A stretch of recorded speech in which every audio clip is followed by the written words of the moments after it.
Hey guys, Brendan Bradford from Sporting News here. We are recapping UFC 254 from Fight Island. Epic card, probably one of my favourite pay-per-views of the year. I'm joined now by UFC light heavyweight Tyson Pedro. Tyson, how'd you enjoy the fights today? What's going on, man? Thanks for having me. Yeah, it's awesome fights. It was a bit early in the morning to have my heart racing that fast. Man, watching the Tai, that was crazy, and just how tall that fucking Struve is just huge, man. He's just huge. And every time he was in there, like Tai was doing everything right in the wrestle, and his head wasn't even touching his chin. Yeah. What do you do with that? It's a tough one. It was a great performance from Tai as well. We'll get to that one, but we'll start at the top I jumped the gun. No, it's all good. We'll start at the top of the card. Khabib Nurmagomedov, second round submission win over Justin Gaethje. I know you're a big Khabib fan. He announced his retirement after the fight as well. If this is it for him, and like he seems like a man of his word, I don't think he'll backflip. If that's the last we see of him, how will you remember Khabib Nurmagomedov? How the fuck do you keep up with that pace? That's the only thing. I was watching that fight, like everyone's going, Gaethje's going to be the one to beat. Even I thought he might be able to. That pace is just ridiculous, man. And I texted all my coaches afterwards. I was like, what do you even do to get to that level, or even train for that as a fight? It's just there's no comparison, right? Like, how do you even stop that? He just kept walking. He was getting hit with bombs, big leg kick. Yeah. He got leg kicked that almost smashed his leg, and he got a takedown off of it. And that was the end of the fight too, pretty much. Yeah, that's how it all ended. And then pulled it into a triangle, which I didn't even know he was going to go for. So he was just going to beat him up on top. So just surprising all round, absolute champion of well, it just seems like it. And there's had everyone here in tears. I obviously wasn't. I don't cry, but it was just my coach scored. They're crying, so it's to see a bond with a father like that, have that loss. You know, he was holding it all in, and like just stone faced coming in, and then just to smash him. It was really cool. There's been a bit of talk in the, I suppose, hour or so since the fight about where Khabib stands in GOAT status. Where would he be for you? He's got to be at number one for me. It's like no losses. No one's ever done it before. Like especially in MMA, it's like boxing. It's getting to a stage where it's been around for so long. People are starting to perfect the art. Like, you know, obviously Mayweather but with MMA, no one's really done it. I guess you could say John Bones is closest, but still got that blemish on the record. But you don't also like there's no one even close. He just comes untouched. He's beating up guys so much that you start questioning, like, how good are the other lightweights? Like, obviously they're killers, but he's such a level above the way he dismantled Gaethje, Poirier last year, and Conor McGregor. Yeah, like it made me think that I didn't even need to see the Ferguson fight after what he did to Gaethje, and I obviously still I know that goes unanswered, but it just doesn't seem like he'd have anything for him after watching that. And it was I was like, you know, man, I have to admit, I backed Gaethje. I tipped Gaethje to cause an upset. I thought, you know, like you say, the pace and the variety and everything. But there was probably maybe 1 or 2 minutes at the start of the fight where they're sort of feeling each other out. I was like, okay, yeah, Gaethje's all right. And then he just started going, and it was. And Gaethje came in prepared for a 5-round fight, and when Gaethje it was like the 3 minutes that he took a big breath. It was like one scramble, and he went, and I was like, holy crap, like it can't be that much. And so, I don't know, it's just amazing. And he's just walking, come. Yep, nothing. I was like, bang, bang. All right, sweet, he's still going. It's just, he's a superhuman. He got hit with a big left hook and just walked straight through. Yep, thank you. He was asking for them. He asked for more. And, you know, my jiu-jitsu skills are virtually non-existent. In fact, they are. But I'm reliably told that the mounted triangle that he put on, that he just sort of slicked into, a phenomenally hard thing to do at the best of times. But in a lightweight title fight, even more ridiculous. Yeah, I'm sure at that stage. But it's like as a grappler of his level, nothing seems unorthodox or I don't know. It's just little things that he did, like even when he was in mount, I don't know if you saw, but he puts his left foot all the way under and on the other side of the hip. and he does it every single time as soon as they turn, and it's just straight away. That's why he has the control. Even both knees straight under. One of the takedowns, he went left side into the right side of the head, and then took him down the other way. It was just, there's so many things in there that you just going, holy shit. And that's why he's on another level. There's another one. I don't think he didn't even need it today, but you saw it against Conor McGregor. Certainly was when he's got a guy down against the cage and he sort of wraps their legs up with his legs. Yeah. And so their feet, like they're sitting and their feet are like higher than their hips, and you just can't, you can't move. Yeah, triangles their legs underneath. That's it. His wall work is some of the best stuff that like you see as a grappler. It's, and to see him then give up that back position so he could roll back, and he went for that armbar twice. So I wonder if it was practice. Like he went for the armbar and then switched to the triangle. So yeah, I wonder if that's what they were practicing for, that thinking that he was going to get flipped. But still, either way, impressive win to go out that way. And like you say, no champ now at 155. Any thoughts on what they do next? Obviously, Gaethje's got to be in there. Gaethje's surely still around there.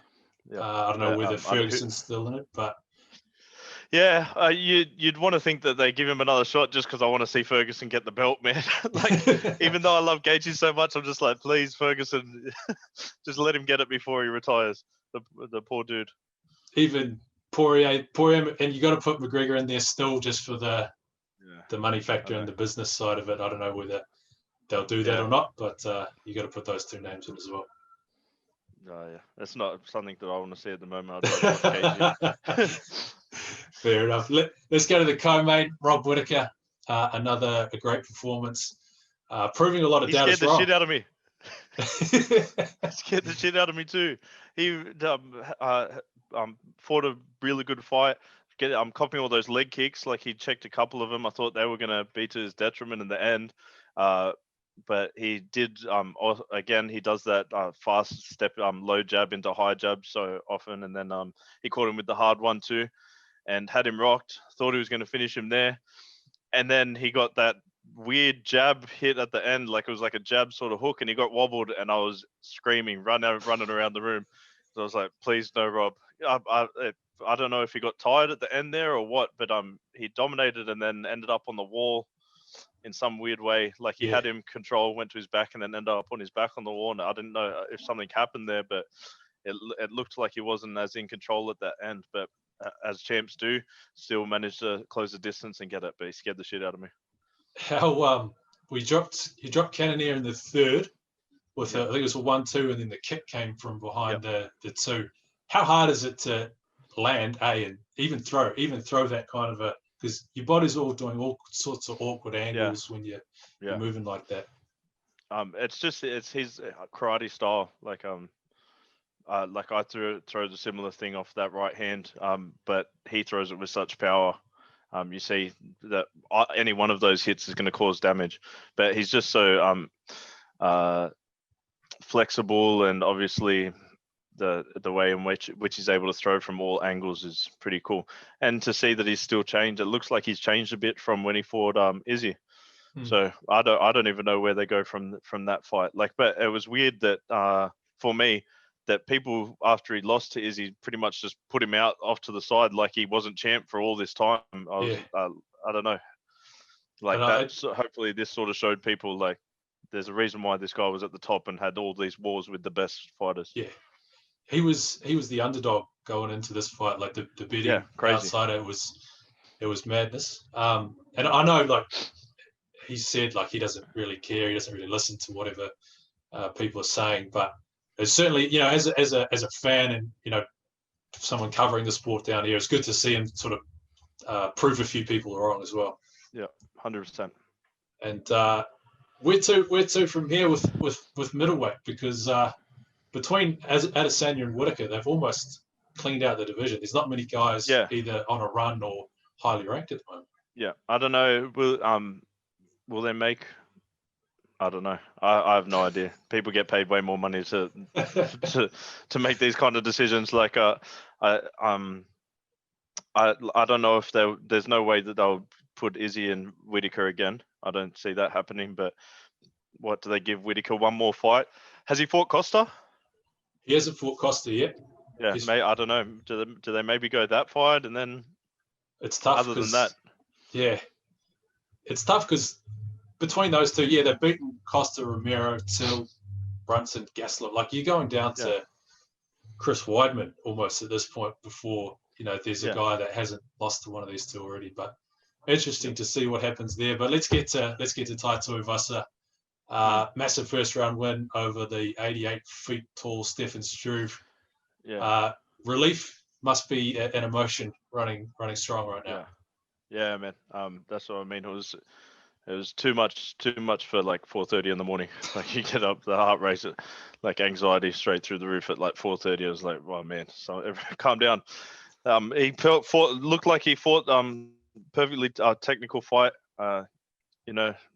For how you do for someone that's 7 foot. It just looked like an awkward fight, and I'm just glad he got to pull it off, man. It's one of those fights where you needed the win, and with all the pressure mounted, and he got it done, and against all odds and against what everyone was hoping for. So, luckily, I'm happy he got to shut a lot of people up. And like you say, a lot of pressure coming into this fight. He sort of said he doesn't feel it or doesn't take notice of it, but it's got to weigh on you, doesn't it? Yeah, it's easy to say that, but even subconsciously, who knows? I can't talk for him, but you know that at the UFC cut people at maybe 3-4 fights sometimes, so you never know what's going to happen. And you like as fighters, I honestly believe him that he doesn't care and will go into a fight, but it's also your livelihood, and with all that pressure built up, that like this could be a BL, that can be at any fight, but there's always that pressure. So it's I'm just glad he got it done, to be honest. I was just really happy for him. And he'd been saying in the lead up that he wanted to take a bit more measured approach, not sort of rush in and not make those mistakes. For you, was this one of his more composed and polished performances in the UFC? Yeah, you could see that it was a way more calculated fight. I was actually surprised that he got it finished in the first round, because I could see just from outside looking in, it looked like it was going to be a way more calculated fight. So I thought it might go on a bit longer because he was going to have a bit more of a feel out process. But it's always good to get it done in the first. And he did pretty well. And then he kicked him in the head. Then he got the double knockout. I just watched it then. He kicks the ref and him in the head. He kicked the ref. I didn't see him kick the ref. He kicked the ref with his left foot and Struve with his right foot. Struve falls over.